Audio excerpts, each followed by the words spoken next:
into a loop. And religion purposely from the elites will do that. They will put them into a loop.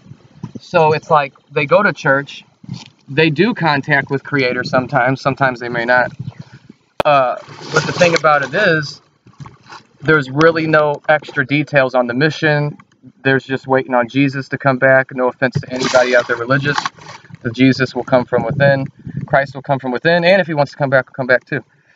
But I'm saying that religion purposely, by the ones that rule, want it to be ran out of that fear.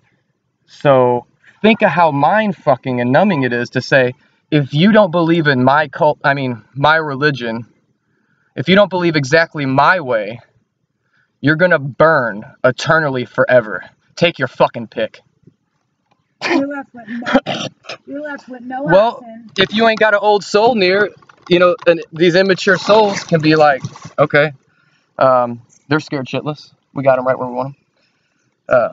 This works really well, and we're getting rich. We're taxing them. Oh, and the church doesn't pay taxes, so it's like boom, boom, boom, boom, and their spirituality is looped in a sense that it won't keep ascending, and they're not teaching the true sciences of spirituality, and they don't dare confront the money rulers of the day. Well, what did Jesus do in the Bible?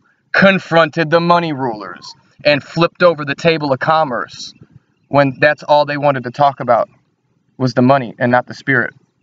So what's really going on is they took Christ's essence, and I'm not saying churches aren't good. I'm not saying you can't find your way with church. I had a great church myself.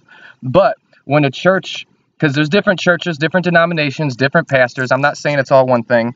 The best kind of church you can have is love and understanding. And you might have great teachers. You might have some books. I might be quoted one day. But there is no way there's a one size that fits all or one pill that cures all. Everyone's got a little bit of a spiritual path up the mountain. And just because you didn't have a problem with gambling and just because you didn't have a problem with heroin doesn't mean someone else didn't. And it doesn't make them any less. It just makes us want to help each other more to get out of that immature spot, which is part of the human experience of a soul, because the soul's separate from the human. So the soul's on a whole nother level. But when we're experiencing human and we're experiencing 3D and we're bringing light to dark places. So we're spreading the dimensions. We're creating more dimensions and more light. So it's forever expanding and fun. But churches, again, a lot used by the ruling class to keep things chill. At a level. Yeah. A level that a maintainable level. A level that can be truth and love, but it limits you. It usually has a cap. On that and getting your own guide, your own spirit, and proceeding to do great things yourself because you're more taught like there's this man who does it all, and we can't because he's better, and that's not true. Right. And that's what I've learned. I went to church every weekend with my kids. And I'm like, I knew that there was something that I wanted to change inside, but I couldn't figure out what it was. And I went to church and it didn't feel like it was changing. Maybe a little. Maybe I got to hang out with some people that were of love and trying to do good things, but it just felt so limited and I felt so confused and I just felt like there was more. And now I know why. Yeah. My spirit was leading me. And you just look, why does someone like Tupac get shot up a bunch of times? How come all these pastors are like not assassinated? Yeah. Because they're not really challenging the darkness of the day. They're just spitting old doctrine that we're here to evolve a little bit. Not to say religion don't have a place. The great teachers always have a place, but the great teachers taught us that we have divinity within. So we should never let anything corrupt that or put that away from us because we all have it. We all have the divine spark. And that's the biggest secret, that when you know that, you can contact your soul level, you can get information you're not sure how, but then you start just knowing.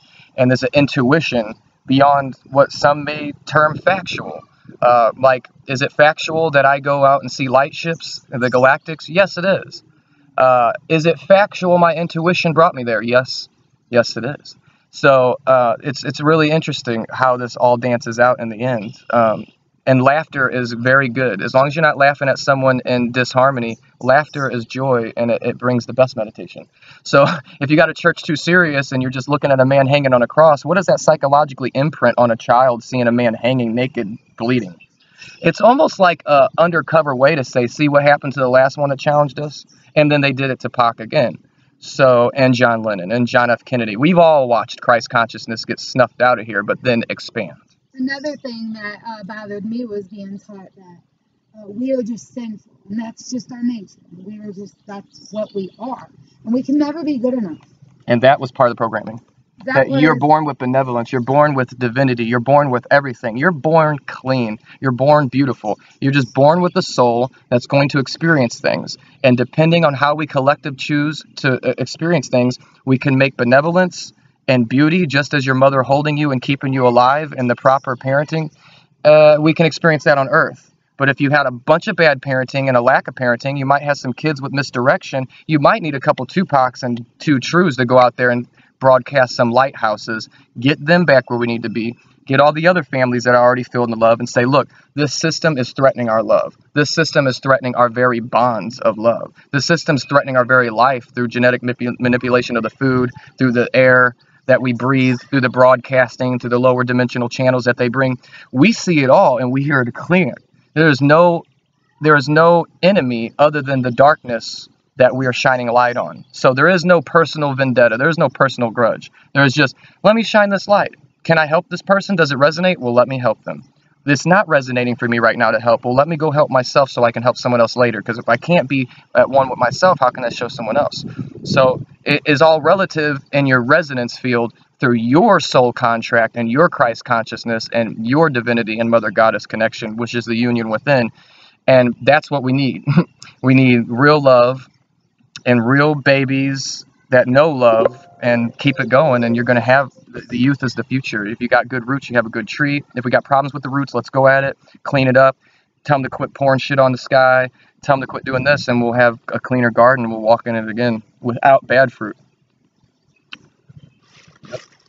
And this is almost dead, so if there's any last thoughts.